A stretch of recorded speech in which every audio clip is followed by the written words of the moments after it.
നമസ്കാരം മക്കളെ, സുഭാഷാറാണ്.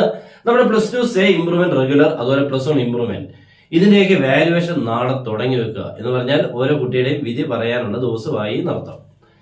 നമുക്ക് എക്സാമിനെ കുറിച്ച് പറയുമ്പോൾ സയൻസ് സബ്ജക്റ്റുകളിൽ ഫിസിക്സ്, മാത്സ്, കെമിസ്ട്രി, ഇതിനുള്ളിൽ ഏറ്റവും ടഫായിട്ടുള്ളതായിരുന്നു ഫിസിക്സും കെമിസ്ട്രിയും. നല്ല ടഫായിരുന്നു എന്നാണ് പറഞ്ഞത്. മാത്സ് ഈസി ആയിരുന്നു എന്ന് പറയുന്നു. അപ്പൊ ഇതിന്റെ കാര്യങ്ങളെല്ലാം ഇന്ന് അറിയാം കേട്ടോ. അതെല്ലാം നമ്മൾ ഉടൻ നിങ്ങളുടെ മുന്നിൽ എത്തിച്ചിരിക്കും. നിങ്ങൾ എല്ലാവരും നമ്മുടെ ചാനൽ ഫോളോ ചെയ്യുക, സബ്സ്ക്രൈബ് ചെയ്ത് ബെൽ ബട്ടൺ എനേബിൾ ചെയ്ത് മാക്സിമം നിങ്ങളുടെ ഫ്രണ്ട്സിനോട് ഷെയർ ചെയ്തു. ഏറ്റവും നല്ലതായിട്ടുള്ള കൃത്യമായിട്ടുള്ള ഡേറ്റാസുകൾ നിങ്ങളുടെ മുന്നിലെത്തും ഏറ്റവും എളുപ്പത്തിൽ. അപ്പൊ നമ്മുടെ കാര്യം പറയുമ്പോൾ ഈ 3 സബ്ജക്റ്റിനെ കുറിച്ച് പറയുമ്പോൾ നമ്മുടെ മാത്സിന്റെ 19ാമത്തെ ക്വസ്റ്റിനെ കുറിച്ചുള്ള കാര്യങ്ങൾ ഇപ്പോൾ ഏകദേശം ക്ലിയർ ആയിട്ടുണ്ട്. എനിക്ക് കിട്ടിയത് വെച്ചുകൊണ്ട് 2 എണ്ണത്തിനുള്ളിൽ ആ എഴുതിയിട്ടുള്ളവർക്ക് കൊടുക്കാനെന്നുള്ള രീതിയിൽ കൂടെയാണ് വന്നേക്കുന്നത്. ഏതൊക്കെയാണെന്നുള്ളത് കൃത്യമായിട്ട് ഇപ്പൊ അറിയാം. അതിനുള്ള സാധ്യത പറഞ്ഞിട്ടുണ്ട്. പിന്നെ നമ്മുടെ മാത്സ് നല്ല ഈസി ആയിരുന്നു എന്ന് പറഞ്ഞു. പക്ഷെ എന്റെ നോട്ടത്തിൽ മാത്സ് ഈസി എന്ന് പറഞ്ഞത് കൊണ്ട് വലിയ പ്രയോജനം ഈ വർഷം എന്ന് പറഞ്ഞാൽ അങ്ങനെ പ്രയോജനം ഇല്ലായ്മയല്ല, നമുക്ക് നല്ലൊരു പ്രയോജനം കിട്ടുന്നതിലോട്ട് അത് അങ്ങനെ വന്നിട്ടില്ല. അതിന്റെ കാരണമുണ്ട്. നമുക്ക് ഈസി ആയിട്ടുള്ള ചാപ്റ്ററുകൾ ഉണ്ടായിരുന്നു. ഇപ്പൊ വെക്ടർ, 3D. പക്ഷെ ഇവിടെ നിന്നും നമുക്ക് കിട്ടേണ്ടിയിരുന്ന പ്രോബ്ലംസ് കിട്ടിയിട്ടില്ല. അതാണ് ഒന്നാമത്തെ കാര്യം. നമുക്ക് മാർക്ക് കിട്ടുന്നതിന് ഇപ്പൊ മാത്സ്, ഫിസിക്സ്, കെമിസ്ട്രിയിൽ ഫിസിക്സും കെമിസ്ട്രിയും ടഫ് ആയിരുന്നുകൊണ്ട് മാർക്ക് കുറയും. മാത്സ് ഈസി ആയിരുന്നുകൊണ്ട് മാർക്ക് അങ്ങനെ കൂടാനുള്ള സാധ്യത എനിക്ക് തോന്നുന്നില്ല. അതും ഇതിനോടൊപ്പം തന്നെ നിൽക്കാനുള്ള സാധ്യതയുള്ളൂ എന്നുള്ളതാണ് തോന്നൽ. എന്തായാലും വരട്ടെ. അതിന്റെ കാരണം ഞാൻ പറഞ്ഞത് ഒന്ന് ഇതായിരുന്നു, നമ്മുടെ ഈസി ചാപ്റ്ററുകളായ ഈ 2 എണ്ണത്തിൽ നിന്നും നമുക്ക് കിട്ടേണ്ടത് കിട്ടിയിട്ടില്ല കൃത്യമായിട്ട്. രണ്ടാമത്തെ കാര്യം, നമ്മുടെ ടഫ് ചാപ്റ്റേഴ്സിൽ നിന്നും ഈസി ക്വസ്റ്റ്യൻസ് വന്നു. ഇപ്പൊ നമുക്ക് ഇന്റഗ്രേഷൻ ആണെങ്കിലും ഡിഫറൻസിയേഷൻ ആണെങ്കിലും ഒക്കെ ഈസി ക്വസ്റ്റ്യൻ വന്നു. ആപ്ലിക്കേഷൻസ് ഓഫ് ഡെറിവേറ്റീവ്സിൽ ഒരു ക്വസ്റ്റിനെ കിട്ടുള്ളൂ. ഒരു ക്വസ്റ്റ്യൻ നമുക്ക് ആർക്കുമേ കിട്ടിയിട്ടില്ല. എന്ന് പറഞ്ഞു കഴിഞ്ഞാൽ നമ്മുടെ സർക്കിളിനുള്ളിൽ ഇൻസ്ക്രൈബ് ആവുന്ന റെക്ടാംഗിൾസുകളിൽ ഏറ്റവും വലുത് സ്ക്വയർ ആണെന്നുള്ളത് അത് ആർക്കും പക്ഷെ കിട്ടിയിട്ടില്ല. കാരണം മിക്കവാറും സ്കൂളുകളിൽ പോലും അത് ചെയ്തിട്ടില്ല. അപ്പൊ ആ പ്രോബ്ലം കൊണ്ട് ആ പ്രോബ്ലം നമ്മുടെ നഷ്ടപ്പെട്ടു. അപ്പൊ അങ്ങനെ വരുമ്പോൾ നമുക്ക് പല ക്വസ്റ്റ്യൻസുകളും നഷ്ടപ്പെട്ടത് കൃത്യമായിട്ട് അറിയും.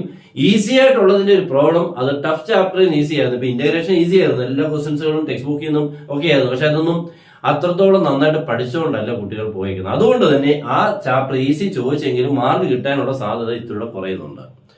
പിന്നുള്ളത് ഡിഫറൻസിയേഷൻ. അതും കുഴപ്പമില്ല, ഈസി ആയിട്ടുള്ള ക്വസ്റ്റ്യൻസ് ആയിരുന്നു. പക്ഷെ അതൊക്കെ തന്നെ ചെയ്യുമ്പോൾ, ഒറ്റയ്ക്ക് ഇത് ചെയ്യുമ്പോൾ മാത്സ് ആണ് വളരെ ഈസി ആയിട്ട് തെറ്റാൻ സാധ്യതയാണ്. അതാണ് ഇവിടുത്തെ ഒരു പ്രോബ്ലമായിട്ട് എനിക്ക് കാണാൻ പറ്റുന്നത്.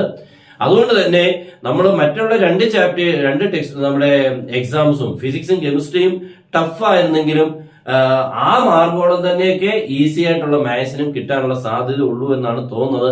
ഇനി വരുമ്പോഴത്തേക്ക് നമുക്ക് കൃത്യമായിട്ട് അറിയാം. അപ്പൊ എന്തായാലും ഇന്ന് തൊട്ട് അതിനെക്കുറിച്ചുള്ള എല്ലാ കാര്യങ്ങളും അറിഞ്ഞു തുടങ്ങും.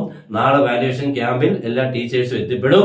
എല്ലാവരും ആദ്യം അതിനെക്കുറിച്ച് നമ്മുടെ ആൻസർ കീയൊക്കെ ഓൾറെഡി എല്ലാം പബ്ലിഷ് ചെയ്തിട്ടുണ്ട്.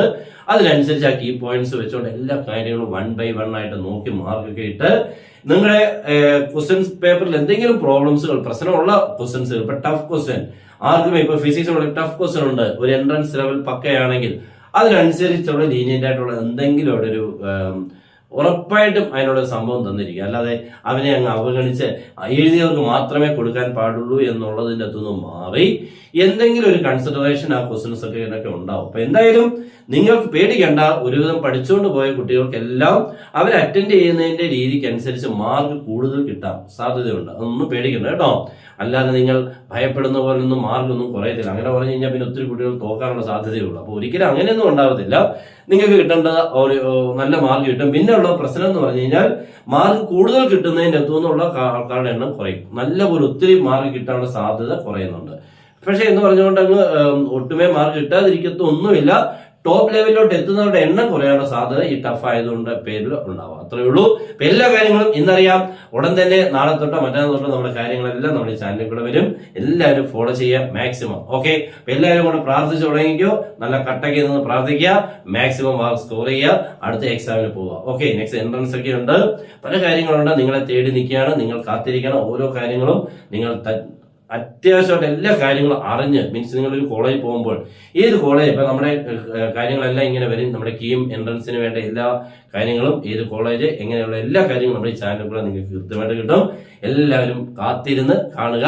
എല്ലാവരും പ്രാർത്ഥിക്കുക. ഞാനും നന്നായിട്ട് പ്രാർത്ഥിക്കുന്നുണ്ട് എല്ലാവർക്കും നല്ല മാർക്ക് കിട്ടട്ടെ എന്ന്. ഓക്കെ, എല്ലാവർക്കും ബെസ്റ്റ് വിഷസ്. Good night.